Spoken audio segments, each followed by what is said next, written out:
Hi ಎಲ್ರಿಗೂ ನಮಸ್ಕಾರ. Share marketing Kannada ಚಾನಲ್ಗೆ ನಿಮಗೆ ಸ್ವಾಗತ. ನವೆಂಬರ್ 18ರ ಮಾರ್ಕೆಟ್ ಅಪ್ಡೇಟ್ನ ಅಬ್ಸರ್ವ್ ಮಾಡೋದಾದ್ರೆ ಮಾರ್ಕೆಟ್ನ ವೀಕ್ನೆಸ್ ಇವತ್ತು ಕೂಡ ಕಂಟಿನ್ಯೂ ಆಗಿದೆ. ಕಂಟಿನ್ಯೂಸ್ 7ನೇ ಟ್ರೇಡಿಂಗ್ ಸೆಷನಲ್ಲಿ ಮಾರ್ಕೆಟ್ ನೆಗೆಟಿವ್ ಆಗಿ ಕ್ಲೋಸ್ ಆಗ್ತದೆ. ನಿಫ್ಟಿಯಲ್ಲಿ 79 ಪಾಯಿಂಟ್ಗಳಷ್ಟು ಡೌನ್ ಸೈಡ್ ನೋಡೋದಕ್ಕೆ ಸಿಕ್ತು. ಹಾಗೆ ಮೇಜರ್ ಸಪೋರ್ಟ್ ಲೆವೆಲ್ ಆಗಿದ್ದಂಥ 23,500 ಲೆವೆಲ್ ಕೂಡ ಬ್ರೇಕ್ ಆಗಿದೆ. 23,453ರ ಅರೌಂಡಲ್ಲಿ ನಿಫ್ಟಿ ಕ್ಲೋಸಿಂಗ್ ಅನ್ನು ಕೊಟ್ಟಿದೆ. ಸೊ ನೆಕ್ಸ್ಟ್ ಸಪೋರ್ಟ್ 23,000 ಲೆವೆಲ್ನ ಅರೌಂಡಲ್ಲಿ ನೋಡೋದಕ್ಕೆ ಸಿಗುತ್ತೆ. ಹಾಗೆ ಸೆನ್ಸೆಕ್ಸ್ 241 ಪಾಯಿಂಟ್ಗಳಷ್ಟು ಇವತ್ತು ಕರೆಕ್ಟ್ ಆಗಿದೆ. ಬ್ಯಾಂಕ್ ನಿಫ್ಟಿಯಲ್ಲಿ ಪಾಸಿಟಿವ್ ಸೆಂಟಿಮೆಂಟ್ ನೋಡೋದಕ್ಕೆ ಸಿಕ್ತು. 184 ಪಾಯಿಂಟ್ಗಳಷ್ಟು ಬ್ಯಾಂಕ್ ನಿಫ್ಟಿ ಗೇನ್ ಆಗಿದೆ. ಮಾರ್ಕೆಟ್ನ ವೀಕ್ನೆಸ್ಗೆ ಒಂದು ಮೇಜರ್ ರೀಸನ್ FIIsನ ಕಂಟಿನ್ಯೂಸ್ ಸೆಲ್ಲಿಂಗ್ ಆಗಿರುತ್ತೆ. ಆಲ್ರೆಡಿ ನವೆಂಬರ್ ತಿಂಗಳಲ್ಲಿ ಅಂದರೆ ನವೆಂಬರ್ 14ರವರೆಗೂ 30,000 ಕೋಟಿ ಅರೌಂಡಲ್ಲಿ ನೆಟ್ ಸೆಲ್ಲಿಂಗ್ FIIs ಕಡೆಯಿಂದ ಬಂದಿದೆ. DIIs ಒಳ್ಳೆ ಒಂದು ಬೈಯಿಂಗ್ ಅನ್ನು ಇಂಡಿಯನ್ ಮಾರ್ಕೆಟ್ನಲ್ಲಿ ಮಾಡ್ತಿದ್ರು ಕೂಡ FIIs ಕಂಟಿನ್ಯೂಸ್ ಸೆಲ್ಲಿಂಗ್ ಅನ್ನು ಮಾಡ್ತಿರೋದ್ರಿಂದ ಮಾರ್ಕೆಟ್ನಲ್ಲಿ ವೀಕ್ನೆಸ್ ನೋಡೋದಕ್ಕೆ ಸಿಗ್ತದೆ. ಅಕ್ಟೋಬರ್ ತಿಂಗಳಲ್ಲಿ 1,14,000 ಕೋಟಿಯಷ್ಟು ನೆಟ್ ಸೆಲ್ಲಿಂಗ್ ಅನ್ನು FIIs ಮಾಡಿದ್ರು. ಬಟ್ ನವೆಂಬರ್ ತಿಂಗಳಲ್ಲಿ ಸ್ವಲ್ಪ ಬೈಯಿಂಗ್ FIIs ಕಡೆಯಿಂದ ಬರ್ಬೋದು ಅನ್ನೋದು ಒಂದು ಎಕ್ಸ್ಪೆಕ್ಟೇಷನ್ ಇದೆ. CLSA ವೆಯ್ಟೇಜ್ ಅನ್ನು ಇನ್ಕ್ರೀಸ್ ಮಾಡಿದ್ದಾರೆ. ಕೆಲವೊಂದಿಷ್ಟು ಬ್ರೋಕರೇಜ್ಗಳು ಇಂಡಿಯನ್ ಮಾರ್ಕೆಟ್ಸ್ ಅಟ್ರಾಕ್ಟಿವ್ ಆಗ್ತದೆ. ಟ್ರಂಪ್ ಅವರು ಬರ್ತಿರೋದ್ರಿಂದ ಚೈನೀಸ್ ಮಾರ್ಕೆಟ್ನಿಂದ ದುಡ್ಡು ಇಂಡಿಯನ್ ಮಾರ್ಕೆಟ್ಗೆ ಮತ್ತೆ ಬರ್ಬೋದು ಅಂತ ಪ್ರಿಡಿಕ್ಷನ್ಸ್ಗಳನ್ನು ಕೊಟ್ಟಿದ್ರು. ನೋಡಬೇಕಾಗುತ್ತೆ FIIs ಯಾವಾಗ ನೆಟ್ ಬೈಯಿಂಗ್ ಅನ್ನು ಸ್ಟಾರ್ಟ್ ಮಾಡ್ಕೋತಾರೆ ಅಂತ. ಹಾಗೆ ನಿಫ್ಟಿಯ ಟಾಪ್ ಗೇನರ್ಸ್ ಮತ್ತು ಲೂಸರ್ಸ್ ಅನ್ನು ಅಬ್ಸರ್ವ್ ಮಾಡಿದಾಗ ಇಂಡಾಲ್ಕೋ ಟಾಪ್ ಗೇನರ್ ಆಗಿತ್ತು. 4% ಜಂಪ್ ಇಂಡಾಲ್ಕೋ ಸ್ಟಾಕ್ ಪ್ರೈಸ್ನಲ್ಲಿ ನೋಡೋದಕ್ಕೆ ಸಿಕ್ಕಿದೆ. ಆಲ್ಮೋಸ್ಟ್ ಮೆಟಲ್ ಸೆಕ್ಟರ್ನ ಸ್ಟಾಕ್ಗಳು ಇವತ್ತು ಪಾಸಿಟಿವ್ ಆಗಿ ಕ್ಲೋಸಿಂಗ್ ಅನ್ನು ಕೊಟ್ಟಿದೆ. ಚೈನಾದಿಂದ ಬಂದಂಥ ಒಂದು ನ್ಯೂಸ್ ಇದಕ್ಕೆ ಕಾರಣ ಆಗಿರುತ್ತೆ. ಸೊ ಒಂದು ನ್ಯೂಸ್ ಅನ್ನು ಕೂಡ ಕವರ್ ಮಾಡೋಣ. ಟಾಟಾ ಸ್ಟೀಲ್ ಕೂಡ ಇವತ್ತು 2.5% ಗೇನ್ ಆಗಿದೆ. ಹೀರೋ ಮೋಟೋಕಾರ್ಪ್ನಲ್ಲಿ ಕೂಡ 3% ಅಪ್ಸೈಡ್ ನೋಡೋದಕ್ಕೆ ಸಿಕ್ತು. ಹೀರೋ ಮೋಟೋಕಾರ್ಪ್ ಗೇನ್ ಆಗೋದಕ್ಕೆ ಮೇಜರ್ ರೀಸನ್ ಕಂಪನಿಯ Q2 ರಿಸಲ್ಟ್ ಆಗಿರುತ್ತೆ. ಎಕ್ಸ್ಪೆಕ್ಟೇಷನ್ಸ್ಗಿಂತ ಒಳ್ಳೆ ಒಂದು ರಿಸಲ್ಟ್ ಅನ್ನು ಹೀರೋ ಮೋಟೋಕಾರ್ಪ್ ಡಿಕ್ಲೇರ್ ಮಾಡಿದ್ದಾರೆ. ಹೀರೋ ಮೋಟೋಕಾರ್ಪ್ 6,200 ಲೆವೆಲ್ನಿಂದ ಕರೆಕ್ಟ್ ಆಗ್ತಿತ್ತು. ಈಗ 4,700 ಅರೌಂಡಲ್ಲಿ ಟ್ರೇಡ್ ಆಗ್ತದೆ.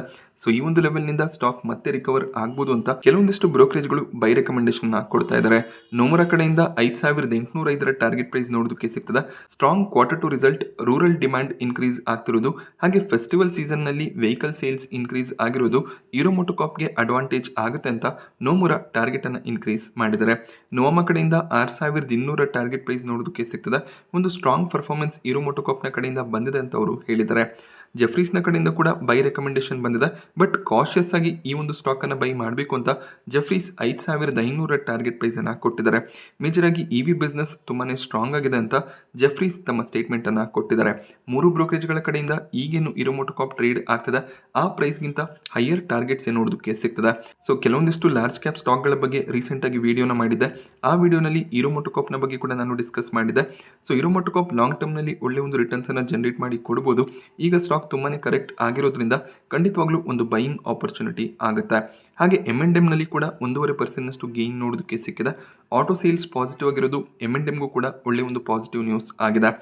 HULನಲ್ಲಿ ಕೂಡ 1.5% ಗೇನ್ ಇವತ್ತು ನೋಡೋದಕ್ಕೆ ಸಿಕ್ಕಿದೆ. ಟಾಪ್ ಲೂಸರ್ಸ್ ಲಿಸ್ಟ್ನಲ್ಲಿ TCS ನೋಡೋದಕ್ಕೆ ಸಿಕ್ತು. IT ಸೆಕ್ಟರ್ನ ಸ್ಟಾಕ್ಗಳಲ್ಲಿ ಸಾಕಷ್ಟು ವೀಕ್ನೆಸ್ ನೋಡೋದಕ್ಕೆ ಸಿಕ್ಕಿದೆ. TCS 3% ಕರೆಕ್ಟ್ ಆಗಿದ್ರೆ ಇನ್ಫೋಸಿಸ್ನಲ್ಲಿ ಕೂಡ 3% ಅರೌಂಡಲ್ಲಿ ಕರೆಕ್ಷನ್ ನೋಡೋದಕ್ಕೆ ಸಿಗ್ತದೆ. ಇದಕ್ಕೆ ರೀಸನ್ ಪೋವೆಲ್ ಅವರು ರೀಸೆಂಟಾಗಿ ಒಂದು ಸ್ಟೇಟ್ಮೆಂಟ್ ಅನ್ನು ಕೊಟ್ಟಿದ್ರು. ಈಗ already Fed US central bank 75 basis point ಅಂದರೆ 0.75% ಇಂಟ್ರೆಸ್ಟ್ ರೇಟ್ ಅನ್ನು ಕಟ್ ಮಾಡಿದರೆ ಮುಂದೆ ಕೂಡ ಇಂಟ್ರೆಸ್ಟ್ ರೇಟ್ ಇದೇ ರೀತಿಯಲ್ಲಿ ಕಟ್ ಆಗ್ಬೋದು ಅನ್ನುವಂಥ ಒಂದು ಎಕ್ಸ್ಪೆಕ್ಟೇಷನ್ ಇತ್ತು. ರೇಟ್ ಕಟ್ ಆದರೆ ಅದು IT ಕಂಪನಿಗಳಿಗೆ ಪಾಸಿಟಿವ್ ಆಗಿರುತ್ತೆ. ಸೊ IT ಕಂಪನಿಗಳು ಈಸಿಯಾಗಿ ಲೋನ್ಸ್ ಅನ್ನು ತಗೋಬೋದಾಗುತ್ತೆ. ಕಡಿಮೆ ಇಂಟ್ರೆಸ್ಟ್ ನಲ್ಲಿ ಅವರಿಗೆ ಲೋನ್ ಸಿಗುತ್ತೆ. ಅವರ ಬಿಸ್ನೆಸ್ ಸ್ಟ್ರೆಂಥನ್ ಆಗುವಂಥ ಚಾನ್ಸಸ್ ಇರುತ್ತೆ. ಡೆಮೊಕ್ರೆಟಿಕ್ ಪಾರ್ಟಿ ಅಧಿಕಾರದಲ್ಲಿ ಇದ್ದಾಗ ರೇಟ್ ಕಟ್ನ ಬಗ್ಗೆ ಹೆಚ್ಚಿನ ಒಂದು ಒಲವನ್ನು ತೋರಿಸ್ತಿದ್ದಂಥ ಪೋವೆಲ್ ಈಗ ತಮ್ಮ ಸ್ಟೇಟ್ಮೆಂಟ್ ಅನ್ನ ಸ್ವಲ್ಪ ಚೇಂಜ್ ಮಾಡ್ತಾ ಇದ್ದಾರೆ. ಸೊ ಎಕನಾಮಿಕ್ ಗ್ರೋತ್ ಅನ್ನು ಅಬ್ಸರ್ವ್ ಮಾಡಿದಾಗ ಜಾಬ್ ಮಾರ್ಕೆಟ್ ಸ್ಟ್ರಾಂಗ್ ಆಗಿರೋದ್ರಿಂದ ಇನ್ಫ್ಲೇಷನ್ ಕೂಡ ಕಂಟ್ರೋಲ್ನಲ್ಲಿ ಇರೋದ್ರಿಂದ ರೇಟ್ ಕಟ್ನ ಅವಶ್ಯಕತೆ ಇದೆಯಾ ಅದರ ಬಗ್ಗೆ ನಾವು ಮತ್ತೆ ಡಿಸ್ಕಷನ್ ಅನ್ನ ಮಾಡಬೇಕಾಗುತ್ತೆ. ತುಂಬಾನೇ ಹರಿಯಲ್ಲಿ ರೇಟ್ ಕಟ್ಸ್ಗಳನ್ನು ಮಾಡೋದ್ರ ಬಗ್ಗೆ ಫೆಡ್ ಯೋಚನೆ ಮಾಡ್ತಿದೆ ಅಂತ ಅವರು ಹೇಳಿದ್ದಾರೆ. ಸೊ ಇದು ಎಲ್ಲೋ ಒಂದು ಕಡೆ US IT ಕಂಪನಿಗಳಿಗೆ ಕೂಡ ನೆಗೆಟಿವ್ ಆಗಿದೆ. ನಾಸ್ಡ್ಯಾಕ್ನಲ್ಲಿ ಕೂಡ ಸಾಕಷ್ಟು ವೀಕ್ನೆಸ್ ನೋಡೋದಕ್ಕೆ ಸಿಕ್ತು. ಲಾಸ್ಟ್ 5 ಟ್ರೇಡಿಂಗ್ ಸೆಷನ್ಸ್ಗಳಲ್ಲಿ ನಾಸ್ಡ್ಯಾಕ್ ಆಲ್ಮೋಸ್ಟ್ 4% ಕರೆಕ್ಟ್ ಆಗಿದೆ. ಶುಕ್ರವಾರ ಸಾಕಷ್ಟು ವೀಕ್ನೆಸ್ ನಾಸ್ಡ್ಯಾಕ್ನಲ್ಲಿ ನೋಡೋದಕ್ಕೆ ಸಿಕ್ತು. ಅದರ ಒಂದು ಇಂಪ್ಯಾಕ್ಟ್ ಇಂಡಿಯನ್ IT ಸೆಕ್ಟರ್ನ ಸ್ಟಾಕ್ಗಳಲ್ಲಿ ಕೂಡ ನೋಡೋದಕ್ಕೆ ಸಿಕ್ಕಿದೆ. ಇಂಡಿಯನ್ IT ಕಂಪನಿಗಳು USನಿಂದ ಹೆಚ್ಚಿನ ಒಂದು ರೆವೆನ್ಯೂಸ್ ಅನ್ನು ಜನರೇಟ್ ಮಾಡ್ತಾರೆ. ಎಸ್ಪೆಷಲಿ TCS, ಇನ್ಫೋಸಿಸ್, HCL ಹೆಚ್ಚಿನ ರೆವೆನ್ಯೂಸ್ ಅನ್ನು US ನಿಂದನೇ ಜನರೇಟ್ ಮಾಡೋದು. ಆದ್ದರಿಂದ US ನಲ್ಲಿ IT ಸೆಕ್ಟರ್ನ ಸ್ಟಾಕ್ಗಳಲ್ಲಿ ನೆಗೆಟಿವ್ ಇಂಪ್ಯಾಕ್ಟ್ ಇದ್ರೆ ಅದರ ಒಂದು ಡೈರೆಕ್ಟ್ ಇಂಪ್ಯಾಕ್ಟ್ ಇಂಡಿಯನ್ IT ಕಂಪನಿಗಳ ಮೇಲೆ ಕೂಡ ಬೀಳುತ್ತೆ. ಎಲ್ಲೋ ಒಂದು ಕಡೆ US ಫಸ್ಟ್ ಪಾಲಿಸಿಯನ್ನು ಟ್ರಂಪ್ ಅವರು ಇಲ್ಲಿ ಅಪ್ಲೈ ಮಾಡ್ತಿದ್ದಾರೆ. ಅದರ ಇಂಪ್ಯಾಕ್ಟ್ಸ್ ಇಂಡಿಯನ್ IT ಕಂಪನಿಗಳ ಮೇಲೆ ಆಗುವಂಥ ಚಾನ್ಸಸ್ ಇರುತ್ತೆ. ಆ ಎಲ್ಲ ಫ್ಯಾಕ್ಟರ್ಗಳಿಂದ IT ಸ್ಟಾಕ್ಗಳಲ್ಲಿ ಇವತ್ತು ವೀಕ್ನೆಸ್ ನೋಡೋದಕ್ಕೆ ಸಿಕ್ಕಿದೆ. ಹಾಗೆ BPCL ಕೂಡ 3% ಕರೆಕ್ಟ್ ಆಗಿದೆ. BPCL ನಿಫ್ಟಿ 50ಯಿಂದ ಆಚೆ ಹೋಗುವಂಥ ಚಾನ್ಸಸ್ಗಳು ಕೂಡ ಇದೆ. ಅದರ ಒಂದು ಇಂಪ್ಯಾಕ್ಟ್ ಕೂಡ BPCLನ ಮೇಲೆ ಬೀಳ್ತಿರೋದು ಕಾಣಿಸ್ತಿದೆ. ಹಾಗೆ ಡಾಕ್ಟರ್ ರೆಡ್ಡಿಸ್ ಲ್ಯಾಬ್ ಟ್ರೆಂಡ್ನಲ್ಲಿ ಕೂಡ 2.5% ಕರೆಕ್ಷನ್ ನೋಡೋದಕ್ಕೆ ಸಿಕ್ತು. ಇವತ್ತು ಮೆಟಲ್ ಸೆಕ್ಟರ್ನ ಸ್ಟಾಕ್ಗಳು ಎಸ್ಪೆಷಲಿ ಅಲ್ಯೂಮಿನಿಯಂ ಕಂಪನಿಗಳಲ್ಲಿ ಒಳ್ಳೆ ಒಂದು ಪಾಸಿಟಿವ್ ಸೆಂಟಿಮೆಂಟ್ ನೋಡೋದಕ್ಕೆ ಸಿಕ್ಕಿದೆ. ಇಂಡಾಲ್ಕೋ 4% ಗೇನ್ ಆಯಿತು. ನ್ಯಾಷನಲ್ ಅಲ್ಯೂಮಿನಿಯಂ ಕಂಪನಿ ಲಿಮಿಟೆಡ್ ಕೂಡ 8.5% ಗೇನ್ ಆಗಿದೆ. ವೇದಾಂತದಲ್ಲಿ ಕೂಡ 3%ಗೂ ಹೆಚ್ಚಿನ ಅಪ್ಸೈಡ್ ನೋಡೋದಕ್ಕೆ ಸಿಕ್ಕಿದೆ. ಸೊ ಇದಕ್ಕೆ ರೀಸನ್ ಚೈನೀಸ್ ಗೌರ್ಮೆಂಟ್ ಚೈನಾದ ಅಲ್ಯೂಮಿನಿಯಂ ಕಂಪನಿಗಳು ಏನು ಅಲ್ಯೂಮಿನಿಯಂ ಅನ್ನ ಎಕ್ಸ್ಪೋರ್ಟ್ ಮಾಡ್ತಿದ್ರು ಅದರ ಮೇಲೆ ಟ್ಯಾಕ್ಸ್ ರಿಬೇಟ್ಸ್ಗಳನ್ನು ಪ್ರೊವೈಡ್ ಮಾಡ್ತಿದ್ರು. ಸೊ ಟ್ಯಾಕ್ಸ್ ರಿಬೇಟ್ಸ್ ಏನು ಎಕ್ಸ್ಪೋರ್ಟ್ನ ಮೇಲೆ ಪ್ರೊವೈಡ್ ಮಾಡ್ತಿದ್ರು ಅದನ್ನು ಕಟ್ ಮಾಡೋ ಬಗ್ಗೆ ಅಥವಾ ಕ್ಯಾನ್ಸಲ್ ಮಾಡೋ ಬಗ್ಗೆ ಡಿಸ್ಕಷನ್ಸ್ಗಳು ಆಗ್ತದೆ ಅಥವಾ ಅದನ್ನು ಕಡಿಮೆ ಮಾಡೋ ಬಗ್ಗೆ ಡಿಸ್ಕಷನ್ ಆಗ್ತದೆ.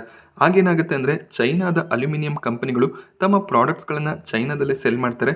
ಎಕ್ಸ್ಪೋರ್ಟ್ ಟ್ಯಾಕ್ಸ್ನ ಮೇಲೆ ರಿಬೇಟ್ ಸಿಗೋದಿಲ್ಲ ಅಂದಾಗ ಅವರು ಹೆಚ್ಚಾಗಿ ಎಕ್ಸ್ಪೋರ್ಟನ್ನು ಮಾಡೋದಿಲ್ಲ. ಇದರಿಂದ ಗ್ಲೋಬಲ್ ಸಪ್ಲೈ ಚೈನ್ನ ಮೇಲೆ ಇಂಪ್ಯಾಕ್ಟ್ ಬರುವಂಥ ಚಾನ್ಸಸ್ ಇರುತ್ತೆ. ಯಾಕೆ ಅಂದರೆ ಅಲ್ಯೂಮಿನಿಯಂ ಅನ್ನು ಕನ್ಸಿಡರ್ ಮಾಡಿಕೊಂಡಾಗ ಚೈನಾ ಲಾರ್ಜೆಸ್ಟ್ ಎಕ್ಸ್ಪೋರ್ಟರ್ ಆಗಿರ್ತಾರೆ. ಸೊ ಈ ರೀತಿಯಲ್ಲಿ ಇಂಪ್ಯಾಕ್ಟ್ ಬಂದಾಗ ಅಲ್ಯೂಮಿನಿಯಂ ಪ್ರೈಸಸ್ ಇನ್ಕ್ರೀಸ್ ಆಗುವಂಥ ಚಾನ್ಸಸ್ ಇದೆ. ಸೊ ಯಾವುದೇ ಒಂದು ಪ್ರಾಡಕ್ಟ್ನ ಅವೈಲೇಬಿಲಿಟಿ ಕಡಿಮೆ ಆದಾಗ ಪ್ರೈಸ್ ಇನ್ಕ್ರೀಸ್ ಆಗುತ್ತೆ. ಸೊ ಇದರ ಒಂದು ಅಡ್ವಾಂಟೇಜ್ ಏನಿದೆ ಇಂಡಿಯನ್ ಅಲ್ಯೂಮಿನಿಯಂ ಕಂಪನಿಗಳಿಗೆ ಸಿಗುವಂಥ ಚಾನ್ಸಸ್ ಇದೆ. ಪ್ರೈಸಸ್ ಇನ್ಕ್ರೀಸ್ ಆದಾಗ ಅವರ ರೆವಿನ್ಯೂಸ್ ಕೂಡ ಇನ್ಕ್ರೀಸ್ ಆಗುತ್ತೆ. ಹಾಗೆ ಡಿಮ್ಯಾಂಡ್ ಕೂಡ ಇನ್ಕ್ರೀಸ್ ಆಗುವಂಥ ಚಾನ್ಸಸ್ ಇದೆ. ಯಾಕೆಂದರೆ ಚೈನಾ ಅಲ್ಯೂಮಿನಿಯಮನ್ನು ಎಕ್ಸ್ಪೋರ್ಟ್ ಮಾಡೋದು ಕಡಿಮೆ ಮಾಡಿಕೊಂಡಾಗ ನೆಕ್ಸ್ಟ್ ಮಾರ್ಕೆಟ್ ಭಾರತದ ಮಾರ್ಕೆಟ್ ಆಗಿರುತ್ತೆ. ಸೊ ಖಂಡಿತವಾಗ್ಲೂ ಆರ್ಡರ್ಸ್ಗಳು ಇಂಡಿಯನ್ ಅಲ್ಯೂಮಿನಿಯಂ ಕಂಪನಿಗಳಿಗೆ ಸಿಗುವಂಥ ಚಾನ್ಸಸ್ ಇರುತ್ತೆ.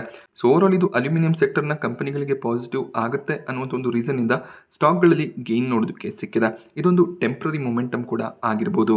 ರೀಸೆಂಟಾಗಿ ಮಾರ್ಕೆಟ್ನಲ್ಲಿ ಲಿಸ್ಟ್ ಆದಂಥ ಫಸ್ಟ್ ಕ್ರೈ ಬ್ರೈನ್ ಬೀಸ್ ಸೊಲ್ಯೂಷನ್ನಲ್ಲಿ ಇವತ್ತು 3.5% ಗೇನ್ ನೋಡೋದಕ್ಕೆ ಸಿಕ್ಕಿದೆ. ಬೆಳಗಿನ ಸೆಷನಲ್ಲಿ ಸ್ಟಾಕ್ ಆಲ್ಮೋಸ್ಟ್ 8-9% ಗೇನ್ ಆಗಿತ್ತು. ಇದಕ್ಕೆ ರೀಸನ್ ಕಂಪನಿಯ ಲಾಸಸ್ ಕಡಿಮೆ ಆಗ್ತದೆ. ಈ ಕ್ವಾರ್ಟರ್ನಲ್ಲಿ 63 ಕೋಟಿ ಲಾಸನ್ನು ಡಿಕ್ಲೇರ್ ಮಾಡಿದರೆ ಲಾಸ್ಟ್ ಕ್ವಾರ್ಟರ್ನಲ್ಲಿ 76 ಕೋಟಿಯ ಲಾಸ್ ನೋಡೋದಕ್ಕೆ ಸಿಕ್ಕಿತ್ತು. ಬಟ್ 2023 ಸೆಪ್ಟೆಂಬರ್ನಲ್ಲಿ 119 ಕೋಟಿ ಲಾಸ್ ಇತ್ತು. ಮಾರ್ಕೆಟ್ನಲ್ಲಿ ಲಿಸ್ಟ್ ಆದಮೇಲೆ ಸ್ಲೋ ಆಗಿ ಲಾಸಸ್ ಕಡಿಮೆ ಆಗ್ತದೆ. ಇದು ಕಂಪನಿಗೆ ಪಾಸಿಟಿವ್ ಆಗಿರುತ್ತೆ. ಅದೇ ರೀಸನ್ನಿಂದ ಸ್ಟಾಕ್ನಲ್ಲಿ ಒಳ್ಳೆಯ ಒಂದು ಪಾಸಿಟಿವ್ ಸೆಂಟಿಮೆಂಟ್ ನೋಡೋದಕ್ಕೆ ಸಿಗ್ತದೆ. IGL ಹಾಗೆ MGL ಸ್ಟಾಕ್ನಲ್ಲಿ ಸಾಕಷ್ಟು ವೀಕ್ನೆಸ್ ಇವತ್ತು ನೋಡೋದಕ್ಕೆ ಸಿಕ್ತು. IGL ಸ್ಟಾಕ್ ಆಲ್ಮೋಸ್ಟ್ 20% ಕರೆಕ್ಟ್ ಆಗಿದೆ. MGLನಲ್ಲಿ ಕೂಡ 14% ಕರೆಕ್ಷನ್ ನೋಡೋದಕ್ಕೆ ಸಿಕ್ಕಿದೆ. ವೀಕೆಂಡ್ ವಿಡಿಯೋನಲ್ಲಿ ಕೂಡ ಇದರ ಬಗ್ಗೆ ನ್ಯೂಸನ್ನು ಕವರ್ ಮಾಡಿದ್ದೆ. ಅಲೋಕೇಶನ್ ಕಡಿಮೆ ಆಗ್ಬೋದು ಅನ್ನುವಂಥ ಒಂದು ನ್ಯೂಸ್ ನೋಡೋದಕ್ಕೆ ಸಿಕ್ಕಿತ್ತು. ಗೌರ್ಮೆಂಟ್ ಅಂದರೆ especially GAIL, MGL, IGL, Gujarat gas ಈ ಕಂಪನಿಗಳಿಗೆ ಗ್ಯಾಸ್ ಅಲೋಕೇಶನನ್ನು ಮಾಡ್ತಾರೆ. ಕಡಿಮೆ ಪ್ರೈಸ್ನಲ್ಲಿ ಗ್ಯಾಸ್ ಅಲೋಕೇಶನ್ಸ್ ಆಗುತ್ತೆ.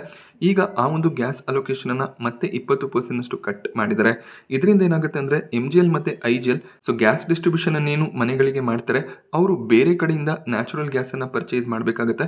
ಅಂದರೆ ಒಂದು ಹೈಯರ್ ಪ್ರೈಸನ್ನು ಕೊಟ್ಟು ಅವರು ಗ್ಯಾಸನ್ನು ಪರ್ಚೇಸ್ ಮಾಡಬೇಕಾಗತ್ತೆ. ಇದರಿಂದ ಅವರ ಪ್ರಾಫಿಟಬಿಲಿಟಿ ಮೇಲೆ ಇಂಪ್ಯಾಕ್ಟ್ ಬರುತ್ತೆ. ಅದೇ ರೀಸನ್ನಿಂದ ಸ್ಟಾಕ್ ಪ್ರೈಸ್ನಲ್ಲಿ ವೀಕ್ನೆಸ್ ನೋಡೋದಕ್ಕೆ ಸಿಕ್ಕಿದೆ. ರೀಸೆಂಟಾಗಿ 30% ಅಲೋಕೇಶನ್ಸ್ ಕಡಿಮೆ ಆಗಿತ್ತು. ಮತ್ತೆ ಈಗ 20% ಅಲೋಕೇಶನನ್ನು ಕಡಿಮೆ ಮಾಡಿದ್ದಾರೆ.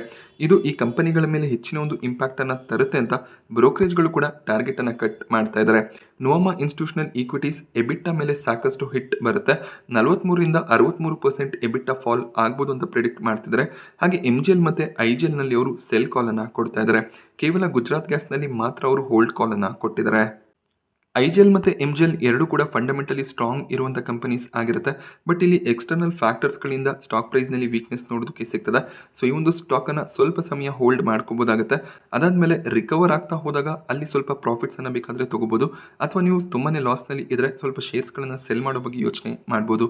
ಬಟ್ ಸದ್ಯಕ್ಕೆ ತುಂಬಾ ಕರೆಕ್ಟ್ ಆಗಿರೋದ್ರಿಂದ ಒಂದು ರಿಕವರಿ ಬರುವಂಥ ಚಾನ್ಸಸ್ಗಳು ಕೂಡ ಇರುತ್ತೆ. ನ್ಯೂಸ್ ಬೇಸಿಸ್ ಮೇಲೆ ಇವತ್ತು ಸ್ಟಾಕ್ ಕರೆಕ್ಟ್ ಆಗಿದೆ. ಇಂಥ ಸಂದರ್ಭಗಳಲ್ಲಿ ಸೆಲ್ ಮಾಡೋದಕ್ಕೆ ಹೋಗಬೇಡಿ. ಲಾಸ್ ತುಂಬಾ ಜಾಸ್ತಿ ಆಗುವಂಥ ಚಾನ್ಸಸ್ ಇರುತ್ತೆ. ನೀವು ಆವ್ರೇಜ್ ಮಾಡ್ಕೊಂಡಿಲ್ಲ ಅಂದ್ರೂ ಪರವಾಗಿಲ್ಲ, ಶೇರ್ಸ್ಗಳನ್ನು ಹೋಲ್ಡ್ ಮಾಡ್ಕೊಳ್ಳಿ. ಅದಾದಮೇಲೆ ಸ್ಟಾಕ್ ಸ್ವಲ್ಪ ರಿಕವರ್ ಆಗೋದಕ್ಕೆ ಸ್ಟಾರ್ಟ್ ಆದಾಗ ಆಗ ನೀವು ಪ್ರಾಫಿಟ್ಸ್ಗಳನ್ನು ಅಥವಾ ಸ್ವಲ್ಪ ಕಡಿಮೆ ಲಾಸನ್ನು ಬುಕ್ ಮಾಡ್ಕೋಬೋದಾಗತ್ತೆ. ಇನ್ನೊಂದು ನ್ಯೂ ಏಜ್ ಸ್ಟಾಕ್ ಒನಾಸಾ ಕನ್ಸ್ಯೂಮರ್ ಕೂಡ ಇವತ್ತು 20% ಲೋವರ್ ಸರ್ಕ್ಯೂಟ್ನಲ್ಲಿ ಕ್ಲೋಸಿಂಗನ್ನು ಕೊಟ್ಟಿದೆ. ಇದಕ್ಕೆ ರೀಸನ್ ಕಂಪನಿಯ ಕ್ವಾರ್ಟರ್ಲಿ ರಿಸಲ್ಟ್ ಆಗಿರುತ್ತೆ. 5 ಕ್ವಾರ್ಟರ್ಗಳಿಂದ ಕಂಪನಿ ಪ್ರಾಫಿಟ್ಸನ್ನು ಡಿಕ್ಲೇರ್ ಮಾಡ್ತಿದ್ರು. ಬಟ್ ಈ ಒಂದು ಕ್ವಾರ್ಟರ್ನಲ್ಲಿ 19 ಕೋಟಿ ಲಾಸನ್ನು ಡಿಕ್ಲೇರ್ ಮಾಡಿದ್ದಾರೆ. ಸ್ಟಾಕ್ ಮಾರ್ಕೆಟ್ನಲ್ಲಿ ಲಿಸ್ಟ್ ಆದಾಗ ಒಳ್ಳೆ ಒಂದು ಪಾಸಿಟಿವ್ ಸೆಂಟಿಮೆಂಟ್ ನೋಡೋದಕ್ಕೆ ಸಿಕ್ಕಿತ್ತು. 324ರ ಇಶ್ಯೂ ಪ್ರೈಸನ್ನು ಫಿಕ್ಸ್ ಮಾಡಿದ್ರು. 550ರವರೆಗೂ ಸ್ಟಾಕ್ ಹೋಗಿತ್ತು. ಬಟ್ ಆ ಒಂದು ಲೆವೆಲ್ನಿಂದ ಕಂಟಿನ್ಯೂಸ್ ಸೆಲ್ಲಿಂಗ್ ಪ್ರೆಷರ್ ಈಗ ನೋಡೋದಕ್ಕೆ ಸಿಗ್ತದೆ. ಕಂಪನಿ ಮತ್ತೆ ಪ್ರಾಫಿಟ್ನತ್ತ ಹೋಗಬೇಕಾಗುತ್ತೆ. ಇಲ್ಲ ಅಂದರೆ ಸ್ಟಾಕ್ ಪ್ರೈಸ್ನಲ್ಲಿ ಇನ್ನಷ್ಟು ವೀಕ್ನೆಸ್ ನೋಡೋದಕ್ಕೆ ಸಿಗ್ಬೋದು. ಸೊ ಲಾಸ್ ಮೇಕಿಂಗ್ ಬಿಸ್ನೆಸ್ಗಳಲ್ಲಿ ಈ ಒಂದು ರಿಸ್ಕ್ ಇದ್ದೇ ಇರುತ್ತೆ. ಕಂಟಿನ್ಯೂಸ್ ಪ್ರಾಫಿಟ್ ಡಿಕ್ಲೇರ್ ಮಾಡ್ತಾ ಮಾಡ್ತಾ ಒಂದು ಕ್ವಾರ್ಟರ್ನಲ್ಲಿ ಲಾಸ್ ಡಿಕ್ಲೇರ್ ಮಾಡಿದ್ರೆ ಸ್ಟಾಕ್ ಸಾಕಷ್ಟು ಕರೆಕ್ಟ್ ಆಗುವಂಥ ಚಾನ್ಸಸ್ ಇರುತ್ತೆ. ಸೊ ಇದೇ ಒಂದು ರಿಸ್ಕ್ನ ಬಗ್ಗೆ ಝೊಮ್ಯಾಟೋನಲ್ಲಿ ಮೆಕ್ವರಿ ಕೂಡ ಸ್ಟೇಟ್ಮೆಂಟನ್ನು ಕೊಟ್ಟಿದ್ರು.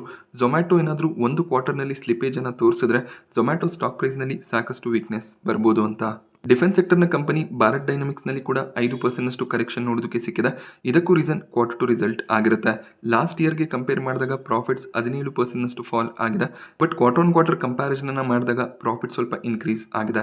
ಬಟ್ ಸ್ಟಿಲ್ ಸ್ಟಾಕ್ ಪ್ರೈಸ್ನಲ್ಲಿ 5% ಕರೆಕ್ಷನ್ ನೋಡೋದಕ್ಕೆ ಸಿಗ್ತದೆ. ಸೊ ಡಿಫೆನ್ಸ್ ಸೆಕ್ಟರ್ನ ಸ್ಟಾಕ್ಗಳಲ್ಲಿ ಕೂಡ ರೀಸೆಂಟ್ ಟೈಮ್ನಲ್ಲಿ ಸಾಕಷ್ಟು ಪ್ರೆಷರ್ ನೋಡೋದಕ್ಕೆ ಸಿಗ್ತದೆ. ಅದಕ್ಕೆ ರೀಸನ್ ಸ್ಟಾಕ್ಸ್ ತುಂಬಾ ರನ್ ಆಗಿತ್ತು. ಈಗ ಸ್ವಲ್ಪ ಸೆಲ್ಲಿಂಗ್ ಪ್ರೆಷರ್ ಬರ್ತಿದೆ. ಹಾಗೆ FIIs ಕೂಡ ಈ ಶೇರ್ಸ್ಗಳನ್ನ ಸೆಲ್ ಮಾಡ್ತಿರುವಂಥ ಚಾನ್ಸಸ್ ಇರುತ್ತೆ. ಮುಥೂಟ್ ಫಿನಾನ್ಸ್ ಸ್ಟಾಕ್ ಪ್ರೈಸ್ನಲ್ಲಿ 6.5% ಜಂಪ್ ನೋಡೋದಕ್ಕೆ ಸಿಕ್ಕಿದೆ. ಇದಕ್ಕೆ ರೀಸನ್ ಕಂಪನಿಯ ಒಂದು ಸ್ಟ್ರಾಂಗ್ ಕ್ವಾರ್ಟರ್ ಟು ರಿಸಲ್ಟ್ ಆಗಿರುತ್ತೆ. ಹಾಗೆ ಇವರ AUM 1 ಲಕ್ಷ ಕೋಟಿ ದಾಟಿದೆ.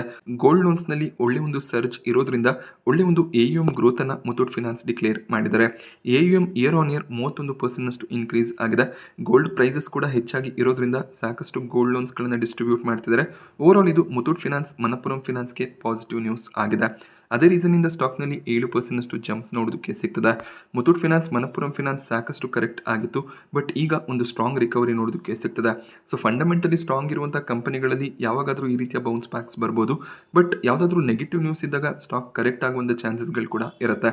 ಸೊ ಒಂದು ಕರೆಕ್ಷನ್ನಲ್ಲಿ ಸ್ವಲ್ಪ ಪೇಷನ್ಸ್ನಿಂದ ಶೇರ್ಸ್ಗಳನ್ನು ಹೋಲ್ಡ್ ಮಾಡಿಕೊಂಡ್ರೆ ಮತ್ತೆ ಒಂದು ಒಳ್ಳೆ ನ್ಯೂಸ್ ಬಂದಾಗ ಸ್ಟಾಕ್ಸ್ ಗೇನ್ ಆಗುವಂಥ ಚಾನ್ಸಸ್ ಇರುತ್ತೆ. KPI ಗ್ರೀನ್ ಎನರ್ಜಿನಲ್ಲಿ 3.5% ಜಂಪ್ ನೋಡೋದಕ್ಕೆ ಸಿಕ್ಕಿದೆ.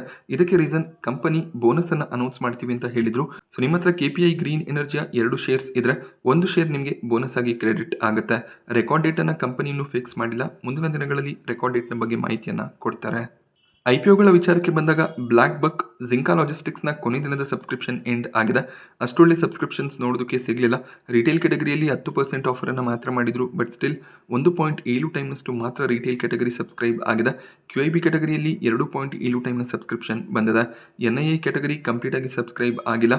ಸೊ NII ಕ್ಯಾಟಗರಿಯಲ್ಲಿ ಏನು ಶೇರ್ಸ್ ಆಫರ್ ಮಾಡಿದ್ರು ಅದು ರಿಟೇಲ್ ಮತ್ತು QIBಗೆ ಡಿಸ್ಟ್ರಿಬ್ಯೂಟ್ ಆಗುತ್ತೆ. ಎಂಪ್ಲಾಯ್ ಕ್ಯಾಟಗರಿಯಲ್ಲಿ ಆಲ್ಮೋಸ್ಟ್ 10 ಟೈಮ್ನ ಸಬ್ಸ್ಕ್ರಿಪ್ಷನ್ ನೋಡೋದಕ್ಕೆ ಸಿಗ್ತದೆ.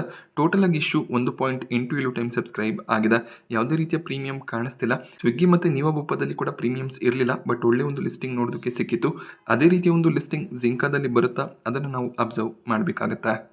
NTPC ಗ್ರೀನ್ ಎನರ್ಜಿನಲ್ಲಿ ಗ್ರೇ ಮಾರ್ಕೆಟ್ ಪ್ರೀಮಿಯಂ ಫಾಲ್ ಆಗ್ತದೆ. ₹1 ಗ್ರೇ ಮಾರ್ಕೆಟ್ ಪ್ರೀಮಿಯಂ ನೋಡೋದಕ್ಕೆ ಸಿಗ್ತದೆ. ನಾಳೆ ನವೆಂಬರ್ 19ಕ್ಕೆ IPO ಸಬ್ಸ್ಕ್ರಿಪ್ಷನ್ಗೆ ಓಪನ್ ಆಗುತ್ತೆ. ಲಾಂಗ್ ಟರ್ಮ್ನ ಪರ್ಸ್ಪೆಕ್ಟಿವ್ ಇದ್ದರೆ ಅಪ್ಲೈ ಮಾಡ್ಬೋದಾಗುತ್ತೆ. ನಾನಿವತ್ತು ನಿಮಗೆ ಮಾರ್ಕೆಟ್ನ ಬಗ್ಗೆ ಕೊಟ್ಟಂಥ ಇನ್ಫಾರ್ಮೇಷನ್ ಇಷ್ಟ ಆದರೆ ವಿಡಿಯೋನ ಲೈಕ್ ಮಾಡಿ. ಹಾಗೆ ಇದೇ ರೀತಿಯ ಮಾರ್ಕೆಟ್ ಅಪ್ಡೇಟ್ಸ್ಗಳಿಗೋಸ್ಕರ ಚಾನಲ್ನ ಸಬ್ಸ್ಕ್ರೈಬ್ ಮಾಡ್ಕೊಳ್ಳಿ. Thank you friends.